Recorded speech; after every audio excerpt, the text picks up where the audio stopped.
ಮಕರ ರಾಶಿ ಮಾರ್ಚ್ 5ರ ದಿನ ಭವಿಷ್ಯ. ನಮಸ್ಕಾರ ಪ್ರಿಯ ವೀಕ್ಷಕರೇ, ನಮ್ಮ ಚಾನೆಲ್ಗೆ ಹಾರ್ದಿಕ ಸ್ವಾಗತ. ಇಂದಿನ ಮಕರ ರಾಶಿಯ ಸಂಪೂರ್ಣ ದಿನ ಭವಿಷ್ಯವನ್ನು ತಿಳಿದುಕೊಳ್ಳೋಣ. ಇಂದು ನೀವು ಕೈಗೆತ್ತಿಕೊಂಡ ಕೆಲಸಗಳಲ್ಲಿ ನಿಧಾನವಾದರೂ ಸ್ಥಿರವಾದ ಪ್ರಗತಿ ಕಾಣಬಹುದು. ತಾಳ್ಮೆ ನಿಮ್ಮ ಬಲವಾಗಿರುತ್ತದೆ. ಆತುರದ ನಿರ್ಧಾರಗಳನ್ನು ತಪ್ಪಿಸಿ ಯೋಚಿಸಿ ನಡೆದುಕೊಂಡರೆ ಉತ್ತಮ ಫಲ ದೊರೆಯುತ್ತದೆ. ಹಳೆಯ ಯೋಜನೆಗಳು ಮತ್ತೆ ಚೇತರಿಸಿಕೊಳ್ಳುವ ಸಾಧ್ಯತೆ ಇದೆ. ಉದ್ಯೋಗ ಕ್ಷೇತ್ರದಲ್ಲಿ ಹೆಚ್ಚುವರಿ ಹೊಣೆಗಾರಿಕೆ ಸಿಗಬಹುದು. ನಿಮ್ಮ ಪರಿಶ್ರಮವನ್ನು ಹಿರಿಯರು ಗಮನಿಸುತ್ತಾರೆ. ವ್ಯಾಪಾರದಲ್ಲಿ ಲಾಭದ ಸೂಚನೆಯಿದೆ, ಆದರೆ ಸಹಭಾಗಿತ್ವದ ವಿಷಯದಲ್ಲಿ ಜಾಗ್ರತೆ ಇರಲಿ. ಹಣಕಾಸಿನ ವಿಷಯದಲ್ಲಿ ನಿಯಂತ್ರಣ ಅವಶ್ಯಕ.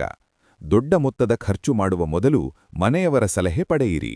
ಉಳಿತಾಯದ ಕಡೆ ಗಮನಹರಿಸಿ. ಕುಟುಂಬ ಜೀವನದಲ್ಲಿ ಸಮಾಧಾನಕರ ವಾತಾವರಣ ಇರುತ್ತದೆ. ಹಿರಿಯರ ಆಶೀರ್ವಾದ ನಿಮ್ಮನ್ನು ರಕ್ಷಿಸುತ್ತದೆ. ದಾಂಪತ್ಯ ಜೀವನದಲ್ಲಿ ಪರಸ್ಪರ ಅರ್ಥಮಾಡಿಕೊಳ್ಳುವ ಮನೋಭಾವ ಅಗತ್ಯ. ಆರೋಗ್ಯದ ದೃಷ್ಟಿಯಿಂದ ಮೊಣಕಾಲು ಅಥವಾ ಬೆನ್ನು ನೋವು ಕಾಣಿಸಬಹುದು.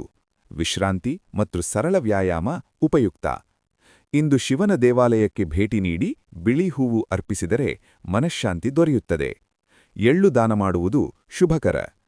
ಅದೃಷ್ಟ ಸಂಖ್ಯೆ 8. ಅದೃಷ್ಟ ಬಣ್ಣ ನೀಲಿ. ಇದು ಮಾರ್ಚ್ 5ರ ಮಕರ ರಾಶಿಯ ದಿನ ಭವಿಷ್ಯ.